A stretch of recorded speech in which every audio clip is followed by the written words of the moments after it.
তোমরা তোমাদের পরিচয় দাও, তারা বলতে পারবে না। ওই সময় তাদেরকে জিজ্ঞাসা করা হবে, তোমরা বলো তোমাদের উপরে কিছু একটা নমুনা বলো। তারা বলবে আমাদের উপরে কোরআন এসেছিল। তখন তারা বলবে, জাহান্নামের দরওয়ার ফেরেশতা বলবে, তোমরা কি মুহাম্মদ রাসূলুল্লাহর উম্মাহ? তখন তারা কেঁদে ফেলবে আর বলতে লাগবে, হ্যাঁ আমরা আখিরি নবী মুহাম্মদ রাসূলুল্লাহর উম্মতি, কিন্তু দুনিয়া জমিনে অন্যায় করে ফেলেছে, গান শুনে ফেলেছি, যাত্রা দেখে ফেলেছে, ডাপার মারি অন্যায় করে ফেলেছি, পাপাচার করে ফেলেছে, আল্লাহ আমাদেরকে পাকড়াও করেছে, এই জন্য জাহান্নামে দিচ্ছে। এই যুবকেরা ওই সময় জাহান্নামের ফেরেশতা বলতে লাগবে, ও রাব্বি আল্লাহ, যারা তোমার হাবিবের নামকে তাদের নামের সঙ্গে জড়িয়ে রেখেছে, তাদেরকে ফেরেশতা জিজ্ঞাসা করবে, তোমাদের নামগুলো কি বলো? তারা বলতে লাগবে, মুহাম্মদ অমুক, মুহাম্মদ অমুক, মুহাম্মদ অমুক। এই যুবকেরা এই যে আমরা নামের আগে মুহাম্মদ লিখি, অর্থাৎ উম্মতে মুহাম্মাদি, এই যে নামের আগে দিই, এটা শুনে ফেরেশতারা বলতে লাগবে, আল্লাহ আপনার হাবিবের নামকে যারা নিজেদের নামের সঙ্গে জড়িয়ে রেখেছে, আল্লাহ আপনি তাদেরকে জাহান্নামে দেবেন না। আল্লাহ যে হাবিবের জন্য আপনি সবকিছু বানালেন, সেই হাবিবের উম্মত গুলোকে আপনি মাফ করে দিন। ফেরেশতাদের এই কথা শুনে আল্লাহ বলবে, এ আমার ফেরেশতারা যা, যারা আমার হাবিবের নামকে তাদের নামের সঙ্গে জড়িয়ে রেখেছে, ভালো যদি না বাসতো কেন জড়াতো? আমার হাবিবের নামের খাতিরে আমি আল্লাহ ওদেরকে জাহান্নাম থেকে ঘুরিয়ে দিয়ে জান্নাতি বানিয়ে দিলাম। আরো জোরে বলুন সুবহানাল্লাহ।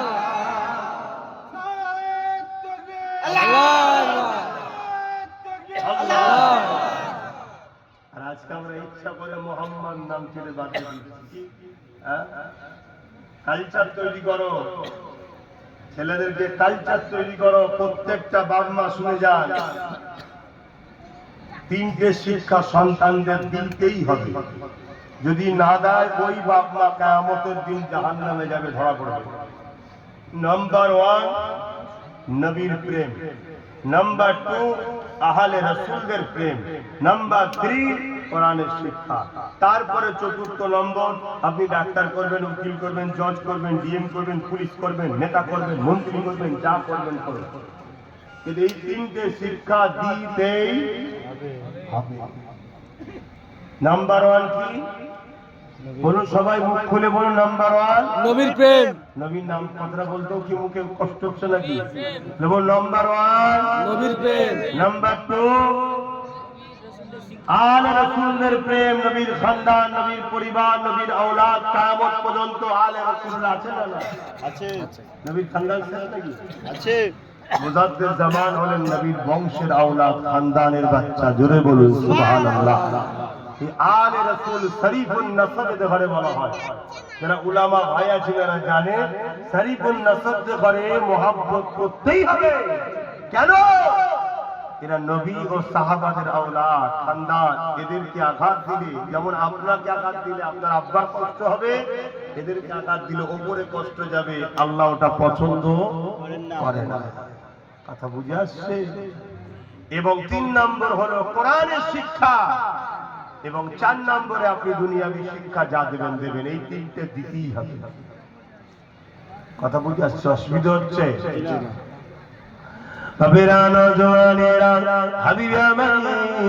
আমার রাসূলুল্লাহর ইশারা দেখে চাঁদটা দুটুকরো হয়ে গেল। এই দৃশ্য দেখে হাবিবে আমানি চোখে পানি চলচল করতে লেগেছে। কেন? হাবিবে আমানি বুঝতে পেরে গেছে এটা দুনিয়ার কোন জাদুকর নয়, ইনি আল্লাহর প্রেরিত রাসূল। আবু জেলে গিয়েছে, বলছে হাবিব দেখেছো, আমি বললাম না কত বড় জাদুকর, দেখো 4 টুকরো করে দিয়েছে। হাবিব ইয়ামানি আবু জেলকে এক তাড়া দিয়েছে, মূর্খ চিৎকার। হাবিব ইয়ামানি তো জানে আকাশের জাদু হবে না, এ মূর্খ জানে না বলে ভুল করছে, এই জন্য এক তাড়া দিয়েছে। আবু জেল তো চমকে গেছে, কি বলছে? কিন্তু আমার নবী পাকের এই 7 টুকরোর মুজিজা দেখে আবু জেহেলের সাথে যারা এসেছিল তারা অলরেডি কালেমা লা ইলাহা ইল্লাল্লাহ মুহাম্মাদুর রাসূলুল্লাহ এই কালেমা পড়ে মুসলমান হয়ে যায়। আল্লাহ আজ তো আমরা সহজে মুসলমান, এই জন্য গুরুত্ব নেই ধর্মের উপরে। কিন্তু হাবিব ইয়ামানি কখনো মুসলমান হয়নি। কলমা পড়েন।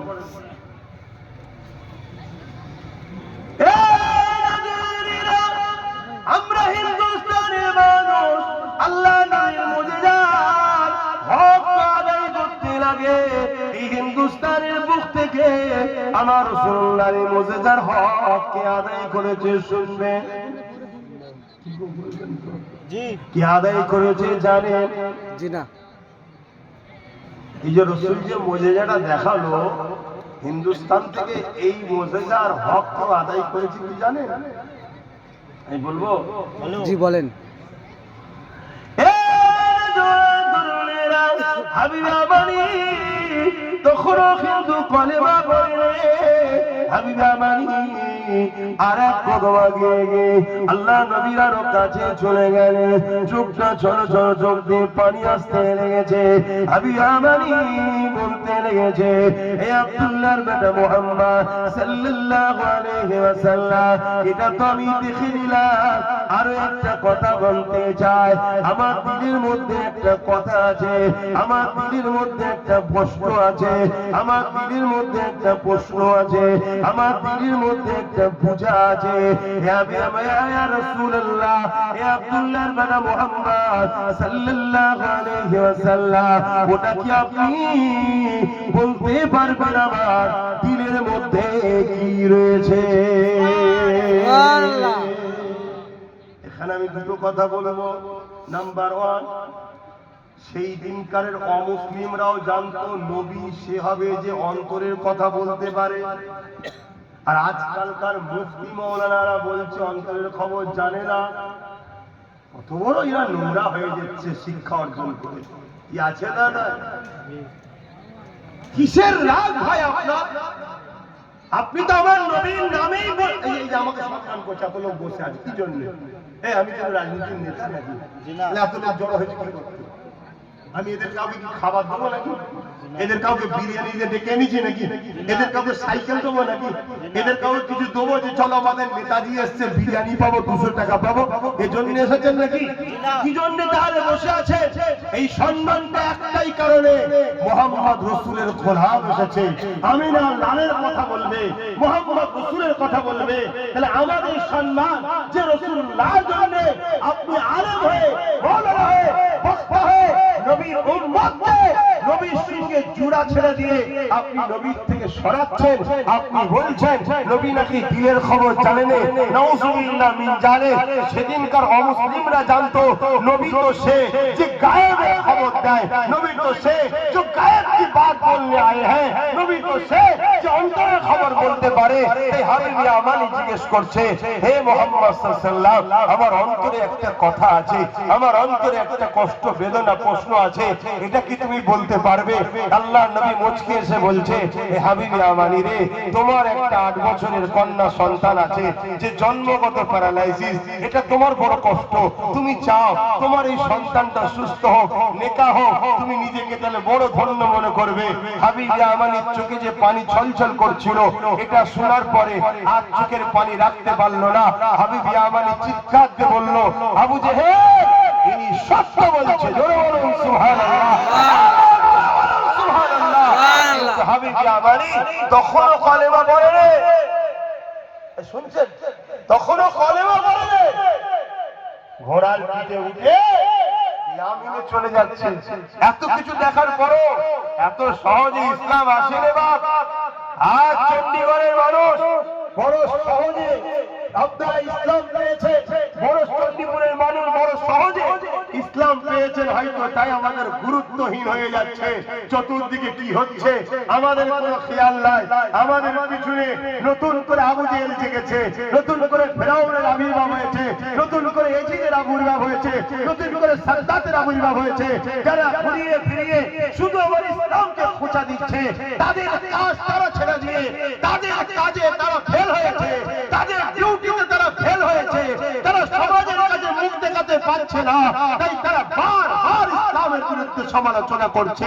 যার একটা ছোট্ট নমুনা আমার এই বাংলাতে উত্তর 24 পরগনার ব্যারাকপুরেতে ভাটপাড়াতে দুপায়ে এক পশু বেরিয়েছে, সে বলছে ইসলামে নাকি রেপ করাটা পাপ নয়। সবাই নাউজুবিল্লাহ বললেন না? আর যদি বলেন যে হ্যাঁ ঠিক বলেছে না, সুবহানাল্লাহ বলা যাবে। আস্তাগফিরুল্লাহ, আস্তাগফিরুল্লাহ, আস্তাগফিরুল্লাহ। এরা এদের কাজে ফেল, এরা লোকের কাছে যেতে পারছে না, এরা লোকের কাছে মুখ দেখাতে পারে না, এরা যা ওয়াদা করেছিল সব ফেল, এরা যা করেছে সব ফেল। এরা না মানুষের কাছে নিজেদের কোন এজেন্ডা নিয়ে, নিজেদের কোন কাজ নিয়ে, নিজেদের কোন বিকাশ নিয়ে, নিজেদের কোন জিনিস নিয়ে এরা মানুষের কাছে যেতে পারছে না। তাই বাধ্য হয়ে এরা এমন একটা জায়গায় আঘাত দিচ্ছে, যে জায়গায় আঘাত দিলে সমাজের কাছে চর্চিত হব, ফেমাস হব, কিন্তু জানে না নমরুদ ফেমাস হতে গিয়ে খোঁড়া মশার ফুটোতে মারা গেছে। জানেন তো নাকি? কিন্তু আপনাদেরও দোষ আছে না নাই? বলুন, আমাদেরও দোষ আছে না নাই? এরা যে এত বড় বড় কথা বলার সাহস পাচ্ছে আমাদের দোষে, কারণ এরা জানে যে মুসলমানের বিরুদ্ধে বললে, ইসলামের বিরুদ্ধে বললে ওরা আমাদের কিছু করতে পারবে না, কারণ ওদের হাতে কোনো ক্ষমতাই তো নাই, ওদের হাতে কোনো ক্ষমতাই নেই। এজন্য বল নরম লোককে, যার বাপ নেই তাকে সবাই মিলে পেটে না কথা বলছেন না? আমার অজয় হচ্ছে এই জন্য এরা বারবার টার্গেট করছে। অথচ পৃথিবীতে ইসলাম নারীদেরকে যে মর্যাদা দিয়েছে, এই মর্যাদা পৃথিবীর ইতিহাস বলছে, এবং আজকের আমেরিকার নারী সমাজ বলছে যে আমি যদি ইজ্জত বাঁচাতে চাই, ইসলাম ছাড়া দ্বিতীয় কোনো জায়গাই নাই। জোরে বলুন সুবহানাল্লাহ। আমেরিকার 13 বছরের কন্যা, 14 বছরের কন্যা, 15 বছরের কন্যা, সে গর্ভবতী হচ্ছে, সন্তান কার? তার নিজের বাবা। শুনছেন? সমীক্ষা বলছি তাদের, তারা বাঁচার জন্য গুগলে সার্চ করছে যে ইজ্জত বাঁচাবো, যাবো কোথায়? তারা ইজ্জত বাঁচাবার রাস্তা খুঁজে পাচ্ছে ইসলামে। আজ থেকে 1500 বছর আগে এই পৃথিবীতে যেদিন কন্যা সন্তান হলে জেন্ত পুঁতে দেওয়া হতো, এই পৃথিবীতে যেদিন ওখানের মেলাতে উলঙ্গ নারীদেরকে কিনে বেচা করা হতো, এই পৃথিবীতে যেদিন কন্যাদের ঘরে বাজারে নিলামে তোলা হতো, এই পৃথিবীতে যেদিন নারী মানে ভোগের জিনিস ছিল, সে রোম হতে পারে, পারস্য সম্রাট হতে পারে, তারা নারীদেরকে শুধু ভোগ করতো। এই পৃথিবীর জমিনে নারীদের হয়ে কথা বলার কেউ ছিল না। সেই দিন এই পৃথিবীর জমিনে 570 খ্রিস্টাব্দে 12 রবিউল আউয়ালে আমিনা লালের কোলে যে খুশবু এসেছিল, যে মহামানব এসেছিল, সেই মহামানব বড় হয়ে মানুষের দরবারে গেছে, তোমরা তোমাদের কন্যাগুলোকে কেন পুচ্ছো, কেন হত্যা করছো, কেন মারছো, কেন বাজারে বিক্রি করছো, কেন তাদেরকে বেইজ্জতি করছো? তারা বলেছিল নারীদের কোনো বাঁচার অধিকার নেই।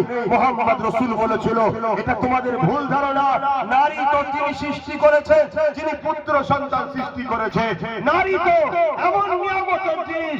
মুহাম্মদ রাসূল বলল নারী যার ঘরে প্রথম পয়দা হবে, যে বাবার দাম্পত্য জীবনে, ওই বাবাকে মহান স্রষ্টা কন্যা সন্তান পাঠিয়ে জান্নাতের সুসংবাদ দেয়। জোরে বলুন সুবহানাল্লাহ, আরো জোরে বলুন সুবহানাল্লাহ, আরো চিৎকার দিয়ে বলুন সুবহানাল্লাহ।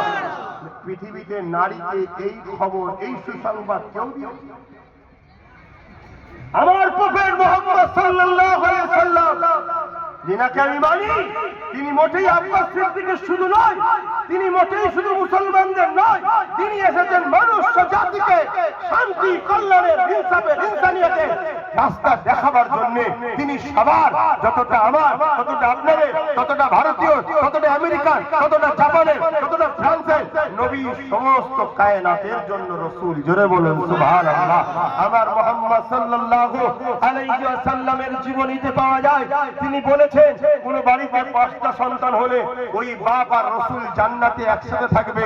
কি 2টো সন্তান হলে, কি 3টে সন্তান হলে, কি 4টে পুত্র সন্তান হলে একসাথে জান্নাত থাকবো, এমন কোন হাদিস কোন উলামারা পড়েছে?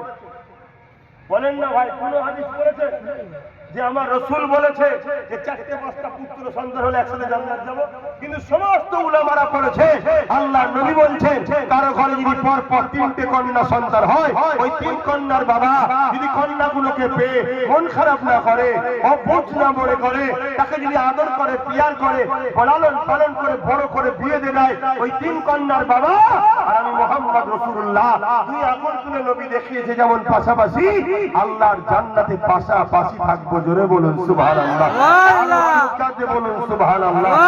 পৃথিবীতে কন্যাদের অধিকার, নারীদের অধিকার, নারীদের মর্যাদা, নারীদের সম্মান, নারীদের ইজ্জত কতটা দিয়েছে ইসলাম। আরে এর আগে যদি ছিল না, এর আগে তো হত্যা হতো নারীকে। আল্লাহ রাসূল বলেছে একটা কন্যা নারী একটা জান্নাত। জোরে বলুন সুবহানাল্লাহ। পৃথিবীর সবথেকে দুনিয়া আখিরাতের শ্রেষ্ঠ জায়গা জান্নাত। ওই জান্নাতকে আমার রাসূল মায়ের পায়ের তলাতে, কন্যার পায়ের তলায়, নারীর পায়ের তলায়। আরে মা তো নারীর জাত। আল জান্নাতু তাহতা আকদামুল উম্মাহাত। প্রত্যেকটা সন্তান তোমার জান্নাত হলো নারী তোমার মায়ের পায়ের তলাতে। জোরে বলুন সুবহানাল্লাহ। আরেক সাহাবী রাসূলকে জিজ্ঞেস করছে, ইয়া রাসূলুল্লাহ, হাবিবাল্লাহ, আমার উপরে সবথেকে বেশি কার হক? আল্লাহ নবী বললেন তোমার মায়ের, তারপরে কার তোমার মায়ের, তারপরে কার তোমার মায়ের, তারপরে কার তোমার বাপের। অর্থাৎ রাসূল ইসলাম আর নারীদেরকে 3 ভাগ পুরুষের থেকে মর্যাদা বেশি দিয়েছে। জোরে বলুন সুবহানাল্লাহ। এরপরও আজকে আমাদেরকে কি শুনতে হচ্ছে? ইসলামের নামে মিথ্যাচার। এর জন্য দোষী কারা? আমরা আমরা বাদরের গলায় মুক্তোর হার পরিয়ে দিয়ে আমরা ড্যাং ড্যাং করে ঘুরে বেড়াই। আমাদের হুঁশি নাই যে দিন দুনিয়া দুটোই দরকার। রব্বানা আতিনা ফিদ দুনিয়া হাসানাতাও ওয়া ফিল আখিরাতি হাসানাতাও ওয়া কিনা আযাবান নার। দুনিয়ার ভালাইও দরকার, আখিরাতের ভালাইও দরকার। লোহা না হলে লোহা কাটা যায় না, মুফতি না হলে মুফতির ফতোয়ার বিরোধী করা যায় না। ঠিক তেমনই যখন কেউ ক্ষমতার জোরে দিনের উপরে আঘাত দেয়, তার প্রতিরোধ করার জন্য অপর ক্ষমতা ছাড়া কখনো রুকা যায় না। আমাদের হাতে নেই, তারা বুঝে গিয়েছে, তাই যে যা খুশি বলে নিচ্ছে। কথা বাদে বুঝছে না, একটু ভাবুন। এখন তো আমার কওমের ভাইরা, তারা কবে যে জাগবে, কবে যে ঘুম ভাঙবে আল্লাহই ভালো জানে। কিন্তু অনেক সময় শোনা যাচ্ছে রাত্রে ঘুমিয়েছে, বন্যার পানি এসে নাকি ঘর সমেত নিয়ে চলে গেছে। ঘুম যখন ভেঙেছে তখন জানটা বেরোবার সময় একবার চোখ খুলে দেখেছে পানিতে ডুবছি, মরে গেছে। সেরকম কি আপনারা চাইছেন নাকি? জাগো, বোঝো। আমি কারো বিরোধী করতেও বলছি না, আর কারো সঙ্গে মুখে মুখ লিখে বন্ধুত্ব করতে বলছি না। মানুষ যে হবে, মনুষ্যত্বের সম্পর্ক তার সঙ্গে রাখবো। শুনছেন তো নাকি?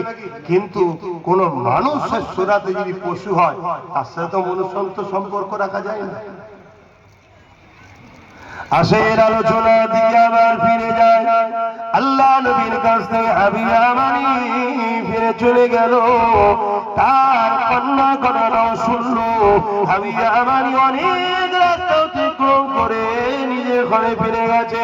ঘরে ফিরে যাওয়ার পর দরজায় যে আঘাতটা দিয়েছে, দরজা খানা খুলে যায়।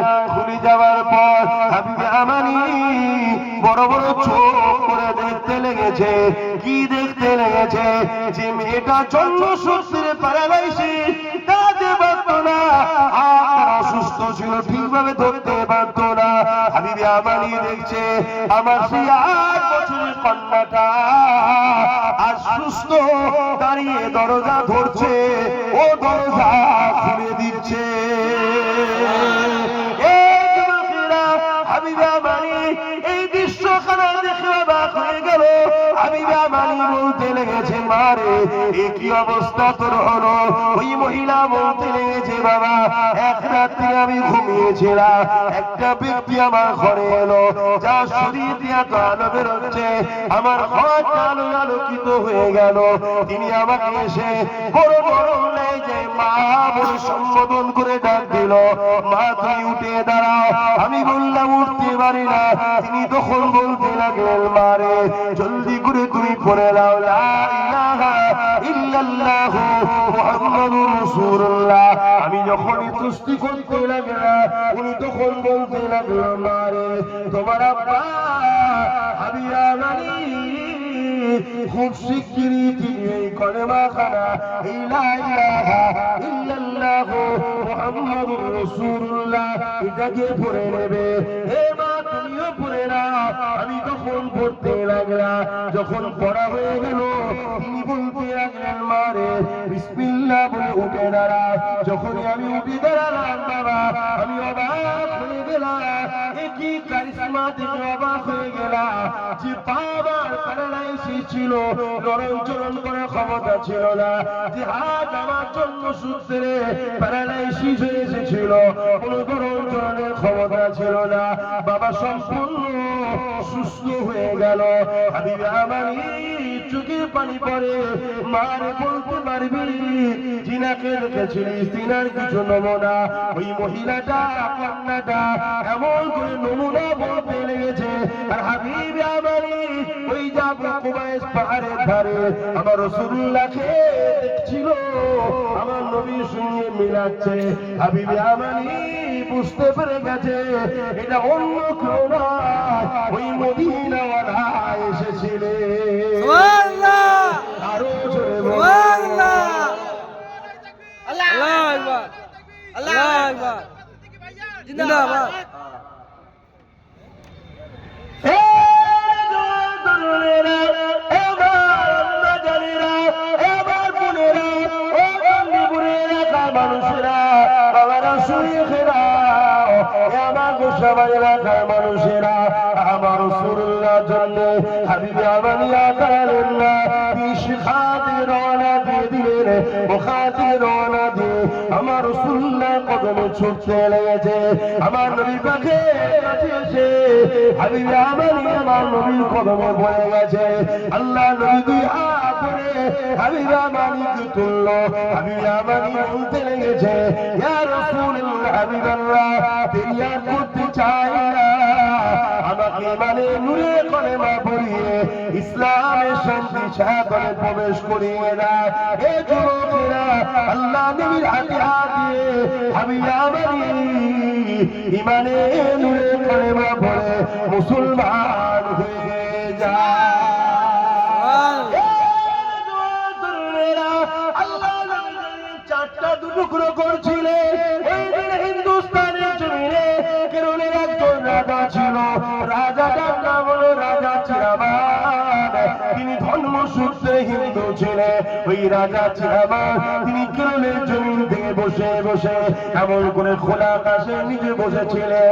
তিনি যখন ইচ্ছা দুটুকরো ছিল, তিনি এই দৃশ্যখানা দেখে তিনি অবাক হয়ে গেলেন। তিনি নিজে থেকে ঘাবড়ে গিয়েছিলেন, কি ব্যাপার চারটা দুটুকরো হচ্ছে কেন? এই দৃশ্য তারিখটাকে মনে করে রাখে। কয়েক মাস পরে এমন করে হযরত আব্দুল্লাহ তিনি এমন করে মালিক হুজুর তিনি এমন করে বিজনেসের জন্য খুব এমন করে তিনি কেরলের জমিনে আসে, বিজনেসের জন্য হিন্দুস্তানে আসে। ওই সময় কেরলের রাজা এই খবরটা পেয়ে তিনাকে দাওয়াত দিয়ে তিনাকে জিজ্ঞাসা করেছিল আপনারা তো আসমানি কিতাবের খবর রাখে, বলতে পারেন অমুক তারিখে চাঁদ কেন দুটুকরো হতেছিল? ওই সময় রাসূলুল্লাহ ওই সাহাবী বলেছিলেন এটা অন্য কোনো ব্যাপার নয়। এক তারিখে হাবিব আজমি নামে একজন আমার নবী পাকের কাছে এরকম ভাবে দেখতে চেয়েছিল কোন মুজিজা। আমার নবী পাক ইশারা করেছিল, চারটা দুটুকরো হয়ে গিয়েছিল।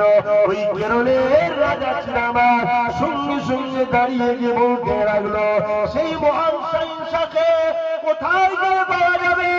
যিনার উনির ইশারার হুকুম চাঁদ পর্যন্ত শোনে, তিনাকে কোথায় পাওয়া যাবে? ওই সময় নবী পাকের সাহাবী বললে তিনি মক্কার জমিনে রয়েছে। রাজা চিরামান দেরি না করে এমন করে পার হয়ে গিয়ে মক্কার জমিনে হাজির হয়ে গিয়ে আল্লাহ নবীর হাতে হাত দিয়ে ইমানের নূরে কলেমা পড়ে হিন্দুস্তানের কেরলের রাজা চিরামান ইমানের কলেমা পড়ে মুসলমান হয়ে যায়। এবং কেরলের জমিনে মসজিদে চিরামান আজও দাঁড়িয়ে আছে, নির্মাণ করে দিয়েছে। আরো জোরে বলুন সুবহান আল্লাহু আকবার, আল্লাহু আকবার। এই মসজিদগুলোকে মিটিয়ে দিবার জন্য একটা টার্গেট করছে। আপনারা খবর রাখেন না? একটা আইন বার হয়েছে জানেন তো, ওয়াকাফ কালা কানুন 2025। জানেন হ্যাঁ কি না বলেন? উদ্দেশ্য হচ্ছে এই যে পেহচান গুলো ইসলামের হাজার হাজার বছর এই দেশে আছে, এগুলোকে মুছে দিতে হবে। এটা একটা ষড়যন্ত্র চলছে।